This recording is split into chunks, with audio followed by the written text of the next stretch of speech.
Hi, you guys. How's everybody doing tonight? It's 8 o'clock. It's time for my big story, my big powerful thing that I promised you. I'm going to give everybody a couple minutes to come on. I just made some coffee. It's so good. I am going to try. Where's my invite screen? My video options. No, I'm not going to do that. Tag friends. Maybe if I tag some people, that might invite them. I can't remember. There used to be an invite screen, but let me see. You'll probably hear some, me poking on the screen for a minute here. Let me just see. Anybody who I think might want to see this, but maybe got busy, or, we're all busy, right? So give me just a second. I'm still on the invite screen. I hope I got most of you guys. Autumn. I definitely want Autumn. Okay. All right. Okay.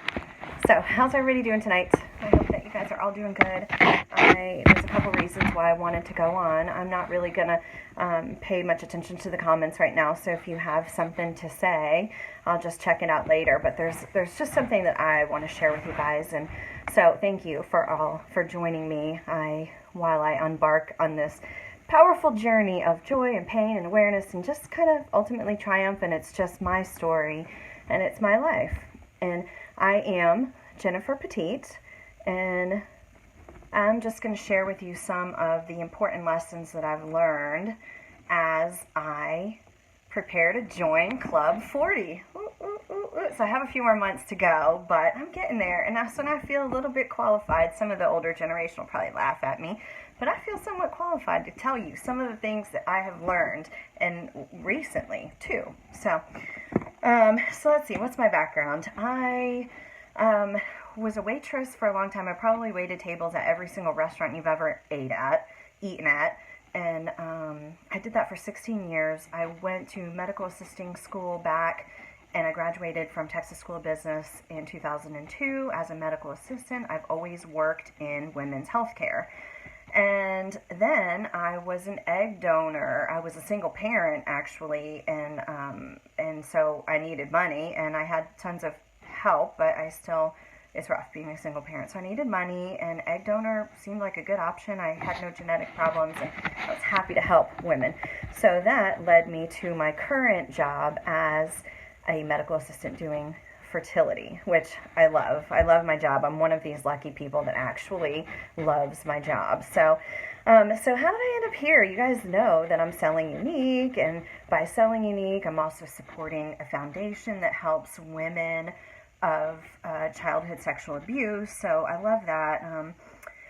And so that's kind of my background. And so what didn't I like? What don't I like about those kinds of things? So nothing's perfect, right? So what I don't like about, I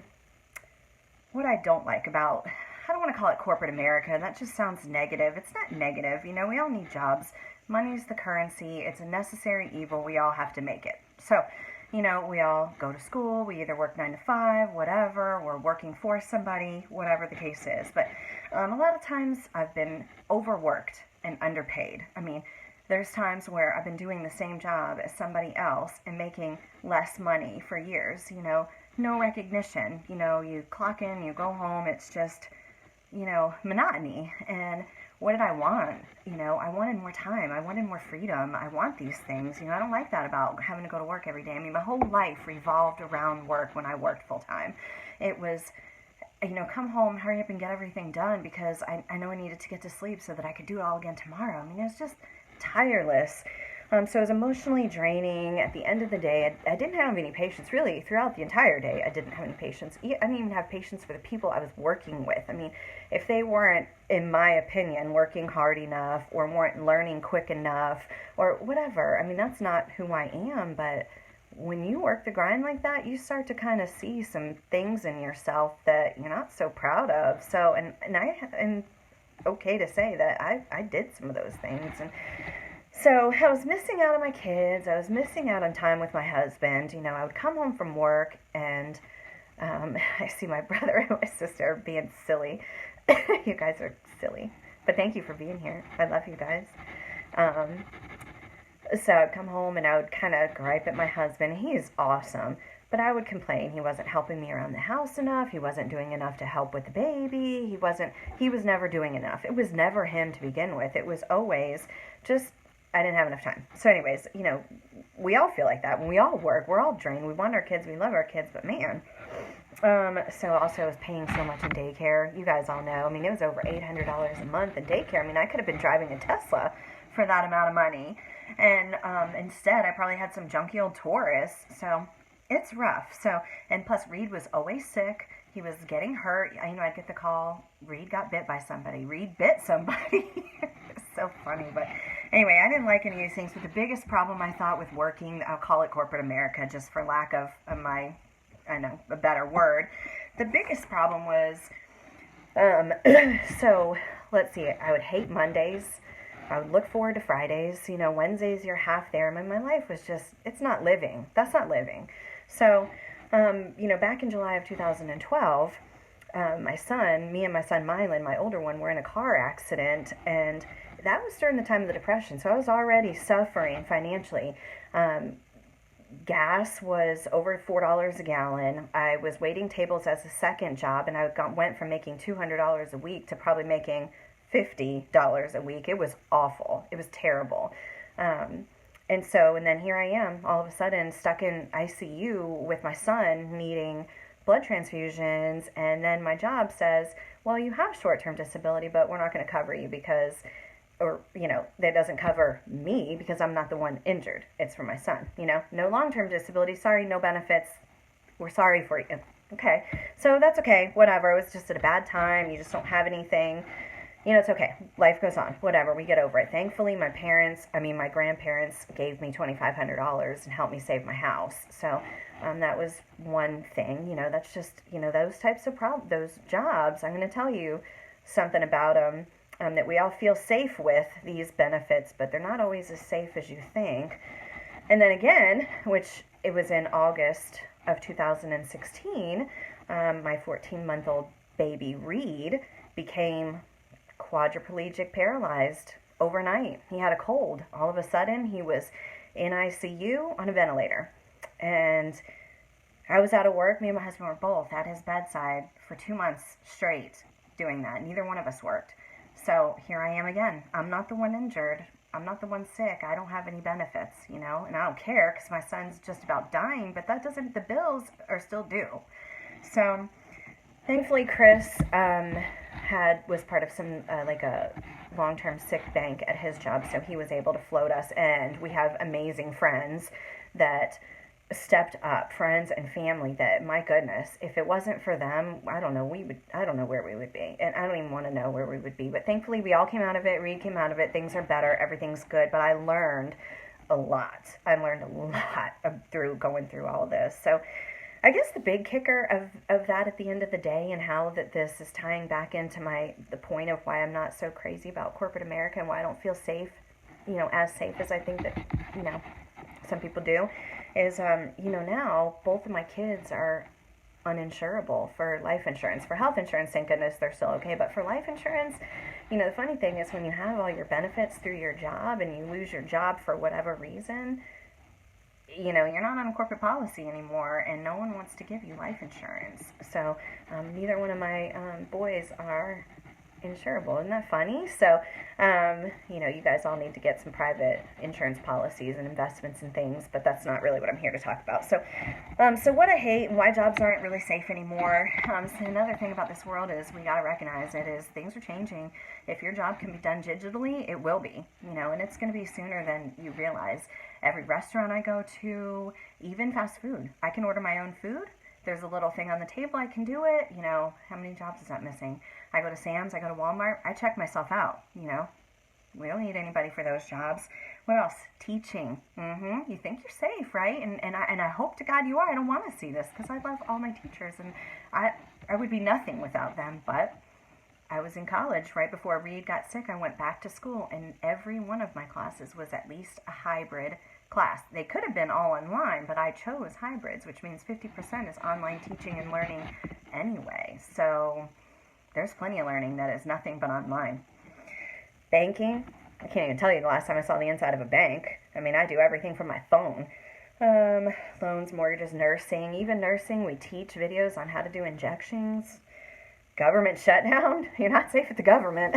We all know that. That's probably the worst of the worst because you can't even quit. You just don't get paid and you can't even quit. You still have to work. So driving, we're even going to have cars that are driven for us pretty soon before you know it. So these are all positive things, actually. They're good things, but we are going to have to adjust. And so I found a solution. Well, actually, a solution found me. And it's fun. And that's really kind of what this in a roundabout way is to tell you guys about. So hold on just a second. I just need some coffee before it gets cold. Hi to all of you guys that are still watching. I'm so glad that you're here. I've been planning this for about 2 weeks now, and I just kind of threw it together and gave myself a deadline. I work good on deadlines. If I say this is it, and we're doing it. My cheeks are so red because I'm actually nervous. All right, so what's my solution? Let's see. Oh, my solution was unique. It's network marketing. It's direct sales. It's whatever you see. So now we all know that there are a million direct sales jobs out there. My recommendation is find one that you love. Find one you love to do. There is insurance sales, there's nails, there's whatever, one that you love the company, that it's doing something you believe in and you love the product. That's it. And then that's an opportunity for you to, well, really all doors are open at that point. Once you find something, all doors are open. I fell in love with the product and I fell in love with my team more than anything, and the company too. I mean, they do some great things for, like I said, women of childhood sexual abuse. I mean, there's a bigger and bigger demand these days for that kind of counseling, and it's all free. They have a retreat that they send these women up in Utah. It's beautiful. So you can work anywhere. I can work anywhere, anytime. I can do what I want, I can say what I want, I can make as little money as I want to, I can make as much money as I want to, and so can you guys. And I don't have any bosses. I mean, I have, my friends, they're my friends. I have a great team of sisters is what I call them, and some of them I don't even know, but I'm telling you, these women are awesome. All they do is empower you and uplift you and support you and encourage you. They're just great, and they are not, they are bosses, but they're not my bosses. They don't tell me when I have to go to work. They don't tell me what I have to wear. They don't tell me, they don't tell me anything. They probably make money off of the things that I sell, and I'm glad that they do. To some people, they want to call that a pyramid scheme, but that's not what it is. And those ladies, they deserve that. They deserve that because they're sitting there, they're behind me, teaching me what I know, encouraging me. There's things that I don't know, and they're helping me. And so they deserve that, and I'm thankful for them. So that doesn't, I want them to get paid. If they weren't getting paid, then I'd be giving them things. So anyway, this is effortless, pretty much. It feels effortless. And so let's see, I think, is there anything else I want to tell you guys? I guess I'll save that for last, but I'm thinking, how do I feel about the future now? Like, how have I changed in the last couple months since I decided to do this? Well, refreshed, rejuvenated, alive. It's different. I've been needing something, missing something, and I found it. I found it with my friends, with the products, with the way that I can work, the way that I can make money. It's incredible, you guys. I mean, I'm just so glad somebody told me about it. They have the best systems, the best tools, and training. It doesn't cost anything. It's free, okay, you guys? That's it. So, and it's just an amazing culture of recognition. We take trips, we earn trips, we give each other gifts, we have a ton of incentives. It's just really kind of something. So if any of you have any kind of hunger or drive or desire to be a better version of yourself, or you think you just need to try something new, this is the way that you do it. It's minimal commitment, you guys, to just take a risk. I mean, you have a choice. You can choose to say, whatever, I'm not going to do that, I'm just going to, I can't, or whatever. Or you could just try it and see what happens and see what you think. And I hope that your experience is as good as mine is. And I feel like there was something else. So, yeah, I guess if any of this speaks to you, then put some comments for me. Let me know that you were here. Wave to me. If you're watching the replay, put #replay, maybe some hearts. If you want to talk about something later or you have any questions, you can PM me or put them in the comments. I'll be watching them. I'm going to upload this video to YouTube, so there'll be a separate area for you to watch. And that's really it. So I'm just thankful that I found this. And I just want you guys to know that the world is changing quick. And I want to invite you on a journey with me. So thank you guys for watching, and I hope that you will join me.